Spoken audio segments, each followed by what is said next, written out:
Hello, I'm EnterElysium and this is IRL News. Today we're going to be talking about Mojang possibly being bought by Microsoft, Transverse, a new game being crowdfunded dubiously from the same guys who did MechWarrior Online, and lastly, SimCity going to be a new mobile app from EA.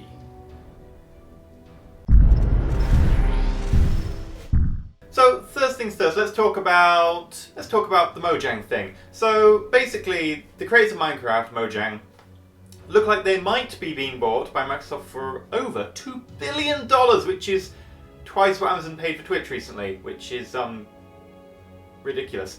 Well, this is currently rumoured, and it's apparently really strongly rumoured, like multiple people have said to multiple different news sources. So it looks kind of likely, and the rumour is apparently that Notch approached Microsoft. Now, why would this be? Well, we know that Notch has kind of given up on Minecraft. He's moved away from it. He's doing things like Scrolls and so on. And it seems to me that maybe he's just like, well, Minecraft itself is kind of over. I mean, it's a big thing still, but it's not growing anywhere near like when it did. It exploded, and now it's kind of like just a thing. It's pretty much everywhere, but that's because everyone's bought it. However, it's not as big maybe on the console. It could be bigger on the console. And while most sales, I believe, are actually on console rather than PC, because, console gamers, it's possible that, Microsoft could actually grow it there. There is a very large console demographic that expects to do things like the Xbox One and so on being a lot more powerful. You might actually be able to get real Minecraft there rather than the crappy console version.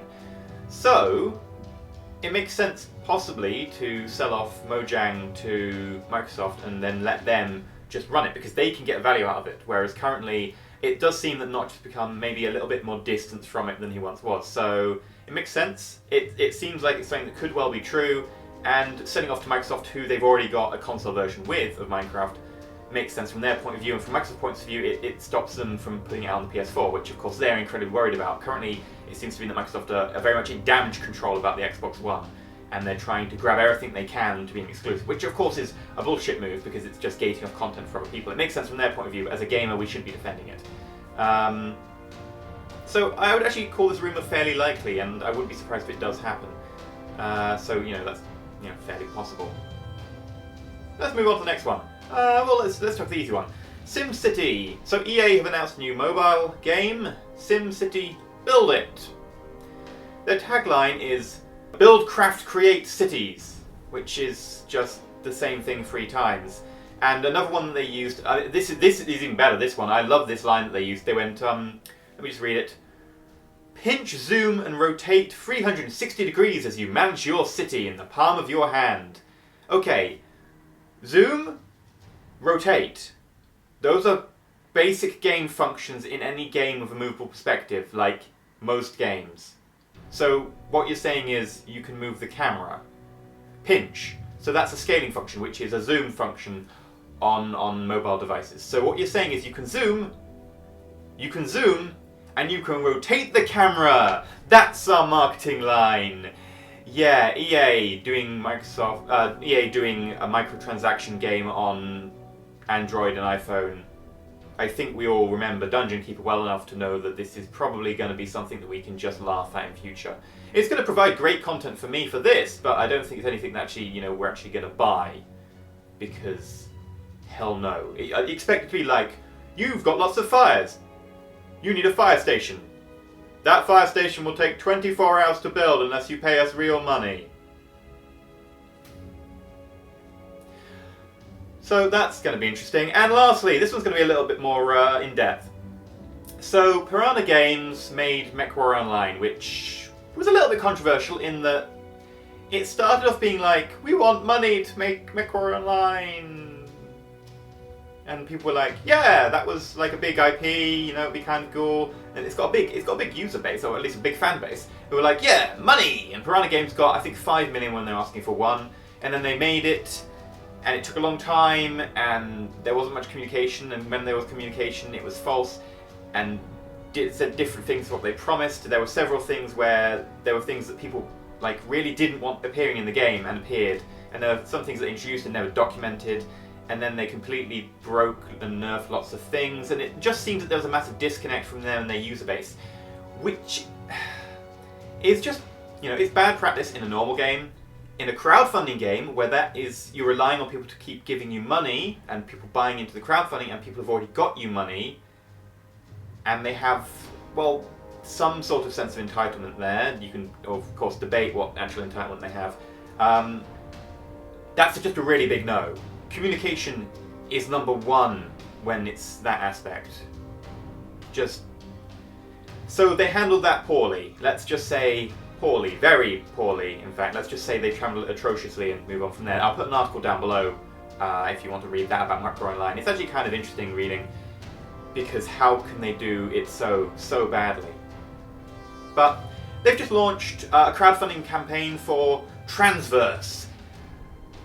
If we just say Star Citizen, you'll get the idea, because it really is Star Citizen. You look at the website, and a lot of the things and how it's laid out, and their marketing system, and how they're selling the ships in different packs with different tiered ships with limited availability to drive sort of this perceived rarity.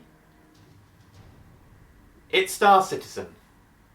What are they asking for in terms of money? They're asking for $1 million for an open world kind of player-driven MMO with no NPCs, by the way. I don't know how they're going to do no NPCs, but look, let's be completely honest. $1 million is a lot of money for you or me. It's a lot of money. However, a dev gets paid $50,000 a year, let's say. It's probably wrong, it's probably lowballing it, but depending on the dev. Games industry probably, actually, maybe highballing it in some cases. But 50,000. 20 times that is 1 million, so that's 20 people for a year. How many people do you think it takes, and how many years does it take, to make a game that is multiplayer online, you know, lag-free enough to be competitive, open world, space-driven, multiple spaceships, multiple different beautiful models, etc.? My guess is a lot more than $1 million. Now, the problem is, they're not doing it through Kickstarter, however. I actually tend to think that Kickstarter is a better idea now, because it kind of forces you to do a couple of things. But they're not explaining at all where any of this money is going. They're saying we want $1 million, and then they're putting these stretch goals below it, and they're doing it on their website, not through Kickstarter. And it kind of makes me go, fuck no. Because if I'm going to fund something, or if I'm going to recommend to you guys to fund something, which I rarely would do, I want to know exactly where this money is going, and I want to know how you're going to be spending it. $1 million is not enough to make a game. Now, here's the even better part, okay? And this is actually what got me started on the entire thing. They put up their announcement trailer a few days ago on YouTube. Scott Manley, who you probably all know, kind of a big YouTuber in the KSP Media Group, he's the biggest YouTuber there, commented. He commented very early on, and he said, and I will read it to you. And so another competitor throws their hat in the ring. Will be interesting to see how this crowdfunding campaign goes after they made crowdfunding drama into a spectator sport with MechWarrior Online. And he put that comment on. That comment was deleted. They deleted his comment, which isn't particularly negative. It's a little bit negative, sure, but I can imagine much worse. I mean, I'd put much worse on there. And they deleted his comment. And then they kind of switched comments off on the video, because assume they got a load of people going, MechWarrior Online, yeah, we remember that, we're not funding this. Luckily, of course, I know Scott, so I managed to get a copy of that comment, which is fun. Link down below. Piranha Games have a history from MechWarrior Online of having a disconnect between their user base and have issues following through on things that they promise in crowdfunding. Now it looks like they're nuking all comments from Orbit on things like the YouTube video, and if you look at their forums, there's a lot of closed and deleted threads, which they also have a history of doing from MechWarrior Online. So here is my advice. Stay away from Transverse Game. Stay away from it. Don't touch it. Maybe have a laugh. Because by now it's actually been covered in most publications. And guess how many backers it has?